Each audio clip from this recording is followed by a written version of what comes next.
Welcome to my YouTube channel dear viewers.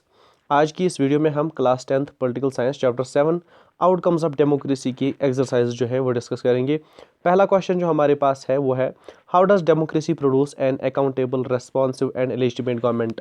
इसका answer बताने से पहले आपको बताते चलें कि अगर आपने अभी तक हमारी यूट्यूब चैनल सब्सक्राइब नहीं की है, इस चैनल को अभी सब्सक्राइब कीजिए और प्रेस कीजिए बेल आइकन, ताकि आपको मज़ीद जो स्टडी कंटेंट है वो मिल सके और आप इसका फ़ायदा उठा सकें। तो पहला क्वेश्चन जो है, how does democracy produce an accountable responsive and legitimate government. कैसे डेमोक्रेसी प्रोड्यूस करती है अकाउंटेबल रेस्पॉन्सिव और लेजिटिमेट गवर्नमेंट, यहाँ पे हम देखेंगे इसका answer.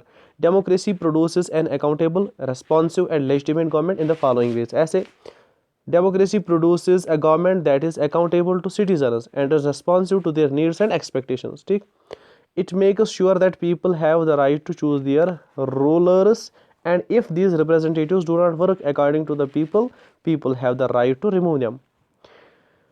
A democratic government is a legitimate government as it is elected by citizens and enjoys the confidence and trust of the citizens. It follows procedures and its decisions are more acceptable to the people and are more effective.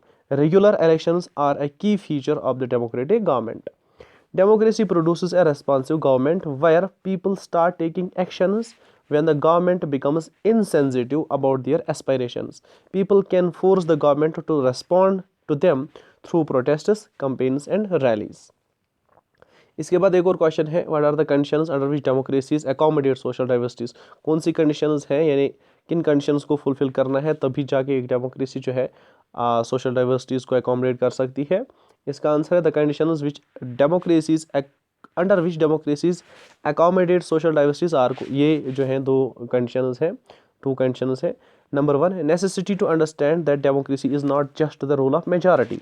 In democratic countries both the majority and the minority need to work together to achieve progress and development of the nation.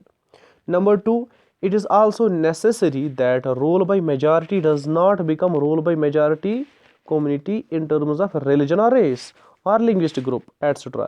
Any person or group may become a majority in democracy. Every individual should get a chance to be in a majority at some point of time। इसके बाद question number 3 है, Q arguments to support और oppose the following assertions. तो पहला assertion जो है, industrialised countries can afford democracy but poor need dictatorship to become rich.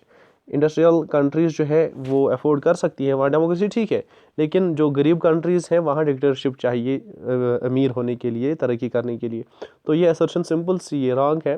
This is a wrong statement as there is no relationship between democracy and industrial growth of a nation. The economic development of the nation is dependent upon the resources, policies, and the government's openness to attract investments. If the dictatorship could have brought wealth in the nation, then many countries such as Nigeria and Myanmar, which are under dictatorial rule, would have become rich। ठीक, अब दूसरा statement है, democracy cannot reduce inequality of incomes between different citizens. ठीक है, ये सही है। We agree with this statement that democracy cannot reduce economic inequality as there are sectional communities which have different professions। तो differences within a country होती हैं लोगों में, economic differences। Democracy brings social and political equality। People have the right to vote and access the fundamental rights। इसके बाद तीसरा statement है, the government in poor countries should spend less on poverty reduction, health, education and spend more on industries and infrastructure. यानी गरीब countries में जो government है उसे चाहिए पॉवर्टी पे कम पैसा खर्च करे, पॉवर्टी रिडक्शन पे कम पैसा खर्च करे, हेल्थ पे कम पैसा खर्च करे, एजुकेशन पे कम पैसा खर्च करे। ज़्यादा वो किस पे उन्हें स्पेंड करना है पुअर कंट्रीज़ को, अकॉर्डिंग टू दिस स्टेटमेंट उन्हें इंडस्ट्रीज़ और इंफ्रास्ट्रक्चर पे ज़्यादा पैसा खर्च करना है, और पॉवर्टी रिडक्शन पे कम, हेल्थ पे कम, एजुकेशन पे कम पैसा खर्च करना है। ये स्टेटमेंट जो है बिल्कुल गलत है। This is not a correct statement. For the development of a country it is important to focus on human resources. Development के लिए ह्यूमन रिसोर्स पे फोकस करना बहुत ज़रूरी है। The country is made up of its people and it cannot grow until its population is literate and healthy. ठीक, by increasing the literacy rates and improving the health standards of its people, the government can develop the required human resources which are essential for the industrial development of the country। तो ये answer आपको समझ आ गया होगा। Fourth, in a democracy, all citizens have one vote, which means that there is absence of any domination and conflict. तो यानी एक democracy में सब सिटीजन्स को एक वोट होता है और हर वोट का वैल्यू बराबर होता है। तो क्या हम ये स्टेटमेंट बोलता है, इसका मतलब है वहाँ कोई डोमिनेशन और कॉन्फ्लिक्ट होता ही नहीं है डेमोक्रेसी में। ये स्टेटमेंट बिल्कुल गलत है। The statement is not completely true, though it is right that in a democracy every citizen has the right to vote, right to cast one vote, but it does not mean that there is an absence of conflicts. Major groups of the society may try to dominate the minority of society. This in turn will give rise to the conflicts in the society. Even though सबको एक ही vote है, लेकिन फिर भी जो है majority minority पे domination दिखाने की कोशिश हमेशा करती है, और ऐसा होता है, कन्फ्लिक्ट्स हर किसी सोसाइटी में होते हैं।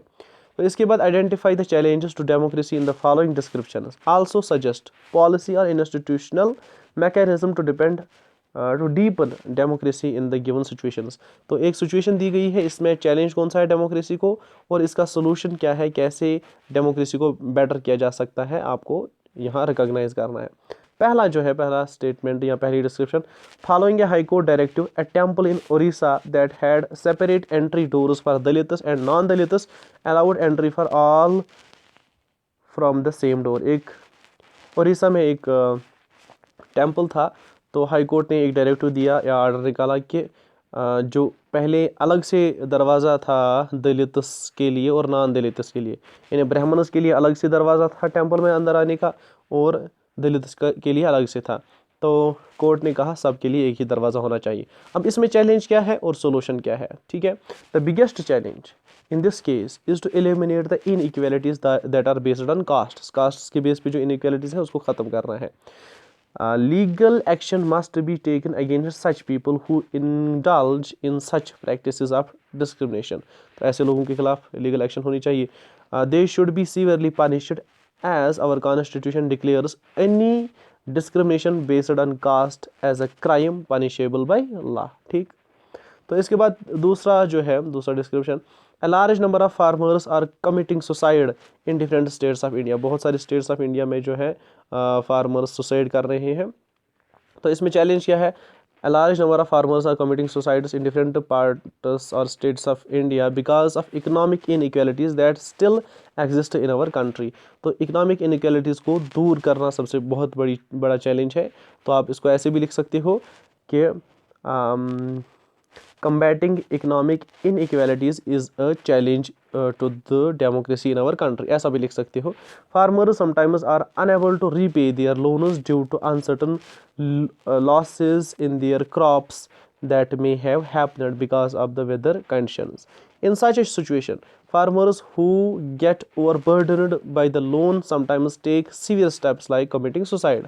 The government should provide these farmers with subsidies which will help them to earn profits and have a satisfactory level of earning। तो ये हो गया। इसके बाद तीसरा जो है description, following allegation of killing of 3 civilians in Gandwara in a fake encounter by Jammu and Kashmir police and inquiry has been order. तो एक एलिगेशन थी किलिंग ऑफ 3 सिविलियंस, पुलिस पे एक एलिगेशन है। तो जम्मू एंड कश्मीर स्टेट जो है, जम्मू एंड कश्मीर पुलिस, अब इसमें एक इंक्वायरी जो है बिठाई गई है। तो इसमें चैलेंज जो है, here the challenge to democracy is to control power of the police and other authoritative officials. Another major challenge is to preserve people's trust in government arms like the police. तो इसके बाद थोड़े जो MCQ type हैं, in the context of democracies which are the following ideas is correct, democracies have successfully eliminated.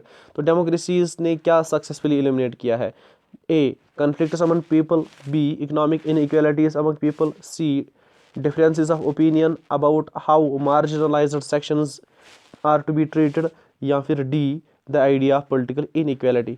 तो सबसे बेहतर जो इसको आंसर है वो है कि डेमोक्रेसीज ने सक्सेसफुली ख़त्म की है पॉलिटिकल इनइक्वालिटी, क्योंकि सबको एक ही वोट मिला है, सबको पॉलिटिकल स्टेटस सेम मिला है, सबको बराबर से फंडामेंटल राइट्स हैं, ड्यूटीज़ हैं। तो पॉलिटिकल इनइक्वालिटी को ख़त्म किया है डेमोक्रेसीज ने।